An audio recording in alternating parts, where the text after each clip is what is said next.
फिर भी यूनिवर्स ने हमें एक गेम सोच से अलग काम करता है।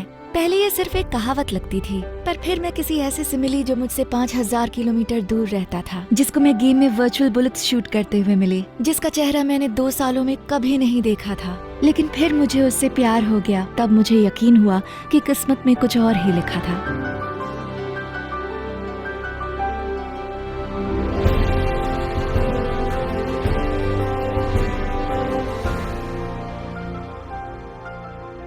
मेरा नाम तरुण है। मैं पंजाब में पटियाला से हूँ और पढ़ाई के लेके मैं काफ़ी शहर वगैरह चेंज करता रहा। फाइनली अभी मैं हैदराबाद में सेटल हो गया हूँ। जब भी मैं सिटी या स्कूल चेंज करता था तो कुछ ना कुछ बदलता रहता था। हमेशा नए लोगों से मिलो, नए दोस्त बनाओ, फिर दोबारा 2-3 साल में सिटी चेंज। बट एक चीज़ जो कांस्टेंट थी वो थी मेरी गेम्स। जब मैं कॉलेज आया तो मेरे पास मोबाइल फ़ोन आया एंड तब मैं फ्री फायर मैक्स खेलना शुरू किया। लोग आते जाते रहते हैं बट गेम वहीं की वहीं रहती है। गेम्स कभी आपको गुड बाय नहीं बोलती हैं। My name is Katya. I'm from Russia. रुकिए जरा, मैं ये हिंदी में भी बोल सकती हूँ। मेरा नाम कात्या है, मैं रशिया से हूँ। मैं एक छोटे से शहर से हूँ जो यूरल माउंटेन्स के पास है। कई लोगों ने तो उसके बारे में सुना भी नहीं होगा। और मेरी सारी पढ़ाई घर पर ही हुई है, तो मेरा ना कोई क्लासमेट था, ना ही कोई कोचिंग, ना ही कोई स्कूल बस, और ना ही मेरी उम्र का कोई दोस्त। मेरा बचपन था किताबें, इंटरनेट और वीडियो गेम्स, जो सच में काफी खाली खाली था। माँ मेरे साथ थी, मगर मेरी उम्र का कोई नहीं जिससे बात कर सकूं। और तभी मैंने फ्री फायर मैक्स खेलना शुरू किया। वो सिर्फ गेम नहीं बल्कि मेरी दुनिया थी, और वहीं मैंने कुछ दोस्त भी बनाए। एक बार कात्या एक गेम में आई थी हमारे साथ सेम टीम में, बट मैंने कुछ ज़्यादा ध्यान नहीं दिया, लगा कोई रैंडम प्लेयर है। बट देन वो धीरे धीरे रेगुलर होने लगी। गेम में हमारी कुछ ज़्यादा बात होती नहीं थी, वही नॉर्मल कि लेफ्ट से बंदा आ रहा है, कोई राइट से आ रहा है, या फिर यहाँ पे लूट है। 2 सालों तक वो मेरे हेडफोन्स पर सुनाई देने वाली आवाज था बस। मुझे उसके बारे में कुछ भी नहीं पता था। हम बस जीतने पर खुशी और हारने पर दुख मनाते, और मैंने कभी उसकी पर्सनल लाइफ के बारे में पूछा ही नहीं, और ना ही उसने मेरी। फिर हमारे एक कॉमन फ्रेंड ने व्हाट्सएप ग्रुप बनाया जिसमें हम लोग बस पूछते थे कौन कब खेलने आ रहा है। हैदराबाद में मेरी फर्स्ट जॉब थी। मैं ज़्यादा लोग को जानता भी नहीं था। दिन का ज़्यादातर टाइम काम में निकलता था, फिर मैं घर पे आता था एंड वहाँ पे थोड़ी खामोशी टाइप रहती थी। 2023 was kind of like a tough year for me.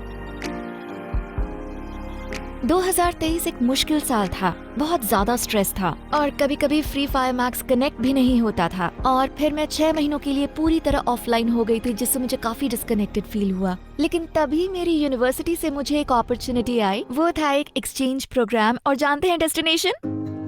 वो थी हैदराबाद, इंडिया में। मुझे यकीन नहीं हुआ। मैंने कभी अकेले सफर नहीं किया था, लेकिन तभी मेरे दिल ने कहा कि शायद मुझे जाना चाहिए।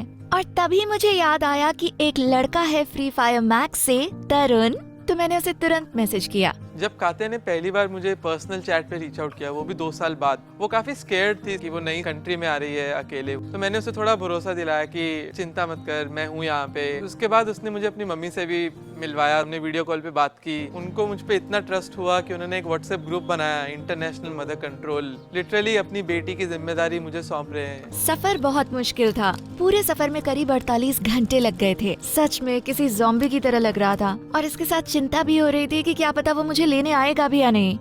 क्या पता मैं वहाँ अकेली रह जाऊं। पर जैसे ही मैं एयरपोर्ट से बाहर निकली, मैंने उसे वहाँ खड़े देखा, वो भी मेरे लिए।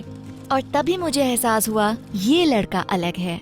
जब हम लोग एयरपोर्ट से वापस आए तो मैंने थोड़ा रूम भी डेकोरेट कर दिया था, थोड़ा साफ सफाई भी कर दी थी। And I put up a sign as well saying welcome to Hyderabad for her. मैंने एक ब्लैक कलर की ड्रेस दी कात्या को, और वो ड्रेस असल में परफेक्टली फिट हो रही थी। और ये कहता था कि ये मुझे उस नजर से नहीं देखता, पर इसका चेहरा कुछ और ही कह रहा था।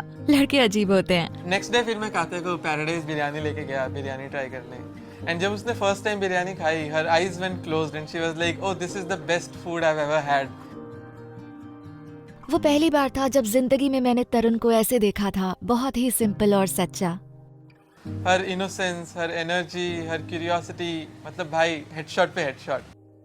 कात्या का कॉलेज कुछ 70 किलोमीटर दूर था। मैं उसे ड्रॉप करने गया। फिर उसके बाद कात्या अपने कॉलेज वापस, मैं अपनी रूटीन में, फिर वही काम, वही कमरा, वही घर। फिर फ्राइडे आया, मैं सोचा वो बस से आएगी, मैं बस स्टॉप से पिकअप कर लूंगा, बट मन नहीं माना। फिर मैं बाइक उठाया और 70 किलोमीटर ड्राइव करके कात्या के कॉलेज। मुझे मैसेज आया कि बाहर आओ। मैंने खिड़की के बाहर देखा तो ये वहाँ था अपनी बाइक पर। And then she said, you are mad.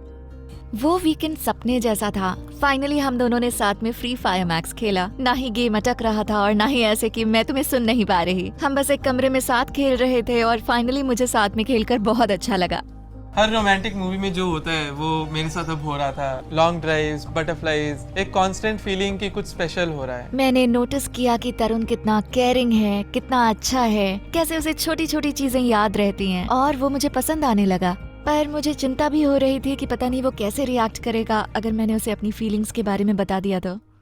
हमने काफ़ी मूवीज़ देखी थी एक साथ, जिनमें से एक थी ओइजा। तो मैंने एक ओइजा बोर्ड प्रिंट करवाया एंड देन रूम का सेटअप थोड़ा स्पूकी सा बनाया। मैंने बनाया कात्या के लिए एक सूप कॉल्ड बोर्श एक बीटरूट से बना रशियन सूप होता है। तरुण ने चुपके से मेरी माँ को कॉल किया और उनसे वही रेसिपी, वही इंग्रेडिएंट्स पूछे और मेरे लिए चुपके से बनाया। मैं इतनी खुश थी कि लगभग रोने ही वाली थी। अब तक का बेस्ट सरप्राइज था। फिर ओइजा बोर्ड सेटअप किया। We acted like there is a spirit around.